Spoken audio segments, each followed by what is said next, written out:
Tuloy-tuloy ang pag-iikot ni Maguindanao del Norte with Cotabato City Congresswoman Bai Dimple Mastura na tinaguriang real-life Darna sa mga barangay sa kanyang distrito. Dala ang salam o serbisyong accessibility, livelihood, awakening of spiritual consciousness at modernization para sa komunidad.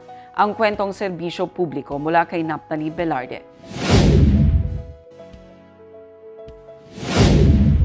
Sa layunin na mas mapalapit ang serbisyo at personal na masaksihan ng sitwasyon ng mga kababayan, patuloy ang pag-iikot ni Maguindanao del Norte with Cotabato City Congresswoman Bai Dimple Mastura na tinaguriang Real Life Darna sa mga sinasakupang komunidad.